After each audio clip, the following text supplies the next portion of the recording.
Ya estamos de vuelta con ustedes. Muchas gracias por permanecer en la sintonía. En nuestro segundo bloque, momento para conversar y lo vamos a hacer relacionado con la salud. Nos acompaña aquí en nuestros estudios don Luis Campuzano, doctor, pediatra, especialista en enfermedades respiratorias infantiles. Doctor, bienvenido. Muchas gracias Hola, Alberto. Buenas tardes. por aceptar esta invitación. Estamos en una alerta en el país por la presencia de micoplasma, ¿ya? Que es una infección bacteriana muy distinta a lo que son las enfermedades o las infecciones virales respiratorias.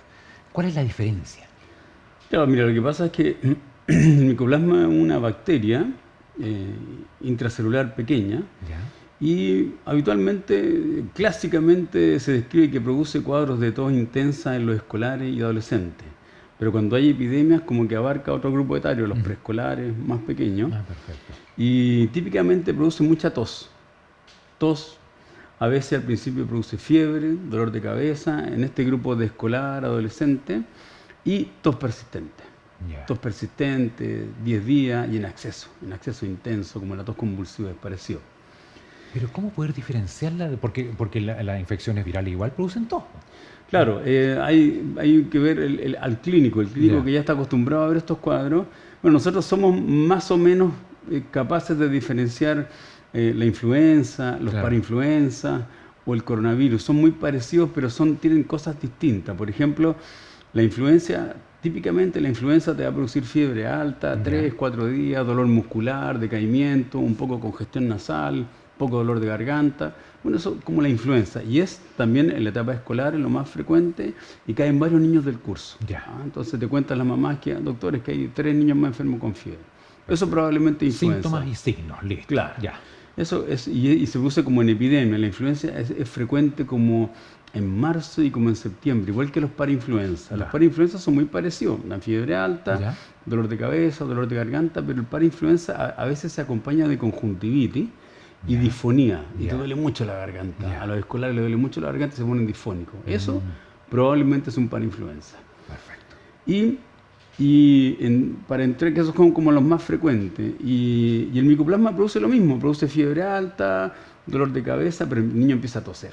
Ya. Empieza a toser y ya el niño lleva 7 días tosiendo, no se le pasa, y habitualmente llega a la consulta ya cuando lleva más de 7 días tosiendo y con ruido.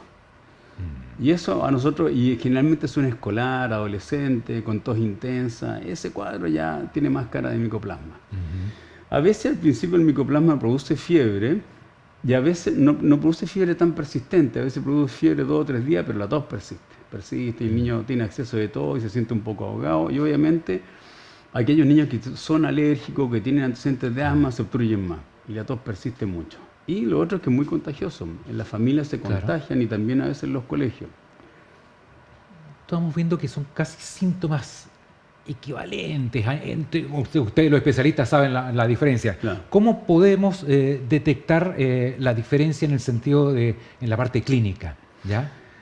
Claro, mira, lo que te decía yo que generalmente el micoplasma ataca el grupo etario más frecuente, el escolar y el adolescente. Ya. Habitualmente la tos es como paroxística, o sea, viene como en acceso, Ya. muy intensa, a veces acompañado de dolor de cabeza, y el niño habitualmente va a llevar más de 7 días tosiendo. Sí. Y el examen físico, bueno, lo vamos a escuchar, tienen ruido, habitualmente tienen ruido localizados, bilaterales. ¿Qué se le pide al paciente ahí para saber si es micoplasma o es otra cosa? Claro, mira, para el diagnóstico de micoplasma en el fondo uno tiene que pedir pruebas de sangre y algunas de secreciones bronquiales, porque esto se transmite a través de las gotitas de fluido, al toser. Los exámenes de sangre son anticuerpos, IgM, IgG, que se pueden pedir después de la segunda semana, que a veces la IgM se eleva después de la segunda semana, IgM para micoplasma, ¿ya? Y eso puede ayudarte con el diagnóstico más en la clínica. Y las otras pruebas que sirven, que hoy en día se usan más, que son las PCR de múltiples exámenes. Son exámenes moleculares de PCR múltiples, que es lo que hablábamos hace un poco, que se llaman film array. Se llama film array respiratorio o de sección respiratoria. ¿Se hacen aquí en Antofagasta? Se hacen aquí en Antofagasta en varios laboratorios y ese film array te arroja como 20 cosas. Bacterias, virus, hongos, parásitos. Mira, qué bueno. Es como un informe tipo, Ya. son 20 cosas que analiza. Y entre ellas te busca micoplasma, rinovirus, influenza, parainfluenza. Es un poco caro, pero es un examen que dentro del día lo puedes tener. Y te puede arrojar micoplasma también y otros virus. ¿Por qué ha aumentado tanto el micoplasma? No lo había escuchado antes yo. Claro, mira, revisando un poco la literatura, las epidemias de micoplasma se producen cada 3 a 7 años o cada 4 a 8 años. Hay Ya. brotes como de micoplasma, seguramente pasa lo que ocurre con otros virus, que se van acumulando los portadores. Más o menos hay portadores de micoplasma en la Ya. población. Entonces probablemente durante el tiempo se acumulan portadores de micoplasma y cada 3 o cada 4 años aparecen estos portadores, contagian al resto de la gente y se Claro. producen estas epidemias. Y yo creo que también tiene que ver con tantos virus. ¿Sí? Este año hemos tenido muchos virus ¿Ya? circulando, revisando los análisis del Servicio de Salud de Chile. Muestran en la semana 47, 48 que hay rinovirus, influenza, parainfluenza, metaneumovirus ¿Ya? y coronavirus. Po. Entonces, como hemos tenido tantos virus presentes, yo creo que también favorece que aparezcan estas bacterias, que son como oportunistas. Oportunista, claro. En cierta Sí. manera, digamos, Ajá. claro. Claro, ven la oportunidad de, no sé, pues baja defensa, listo, atacamos. ¿Ah? Claro, y atacan, pues, y son contagiosos. Pues, son Claro. contagiosos, y lo otro que, como no tiene pared celular, no son sensibles a las penicilinas. Pues, hay que usar otro tipo de antibióticos. Ah, Claro. ya, claro. Por ahí va mi pregunta, ¿qué tipo de antibióticos se puede usar? Porque tal como dice, no hay una amplia gama de antibióticos que puede Claro, aplicarlo. esta bacteria es una bacteria pequeña que no tiene pared celular, Ya. porque las penicilinas actúan sobre las paredes celulares de las Perfecto, bacterias. Entonces, perfecto. por eso nos sirve, pero sí tenemos un grupo de antibióticos que son los macrólidos, y dentro de ellos está la citromicina y claritromicina. La que más usamos es la citromicina, Ya. porque tiene buen efecto, porque se da una vez al día, y en general un tratamiento de 5 a 6 días es suficiente. ¿Qué recomendaciones podríamos hacer a la mamá, al papá que tiene un niño o un joven que está con estos síntomas eventualmente? Claro, mira, aquí lo más sabemos que el micoplasma en muchas ocasiones es autolimitado, la tos se pasa, Ya. pero aquellos niños que llevan más de una semana tosiendo, que tienen acceso de tos importante o que les cuesta respirar, porque Claro. también los niños que son alérgicos, asmáticos, se complican con esto, se obstruyen. O aquellos que tienen fiebre alta y tos paroxística intensa, con dificultad respiratoria, tienen que consultar. Esto generalmente, como te decía, ataca más a los escolares y adolescentes, pero cuando hay epidemia ataca a los niños preescolares también. Claro.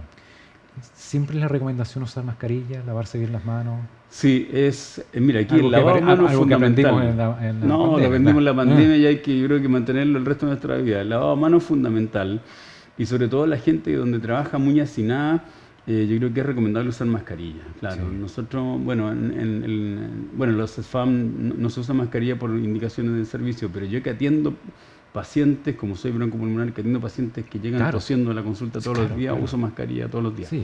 En el trabajo. Ujú. Pero el lavado de manos es fundamental, eso es como fundamental, porque las gotitas de flúor, de saliva, Claro, al darse tose la con la mano, mano, claro, y vamos traspasando la se la bacteria, el puede virus, lo que contagiar corresponde. Claro. fácilmente, claro.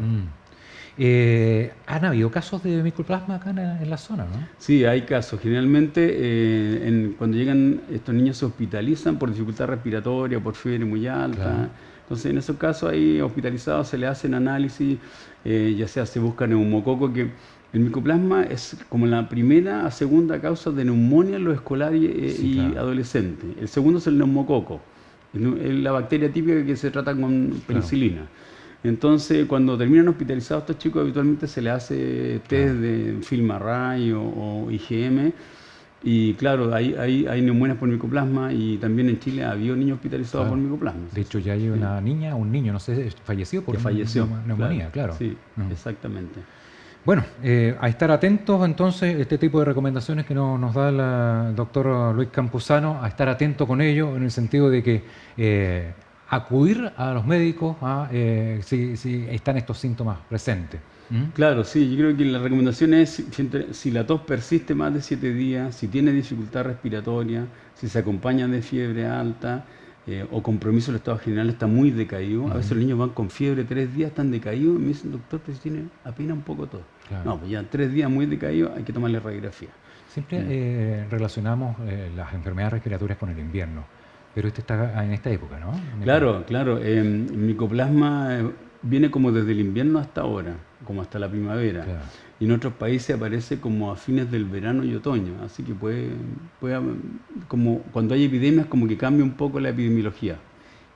ha nombrado varias veces la palabra epidemia. ¿Estamos en una epidemia de micoplasma, no? Yo creo que la tuvimos el año pasado. En Ya. el informe del Servicio de Salud del 23 al 24 informó muchos casos más, pero este año también hay informes de la Chile Ya. que dice que también estamos frente a un brote de micoplasma en la población escolar. Entonces, por eso la alerta que lanzó el Ministerio de Salud, ¿ah? Porque Claro, eventualmente podríamos estar en una epidemia.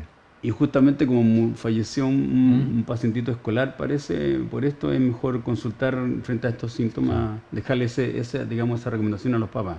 Frente a la tos persistente, dificultad respiratoria, otros miembros de la familia con la misma tos, Claro. fiebre muy alta, hay que consultar. Pasemos a otro tema. ¿Está siempre presente el COVID?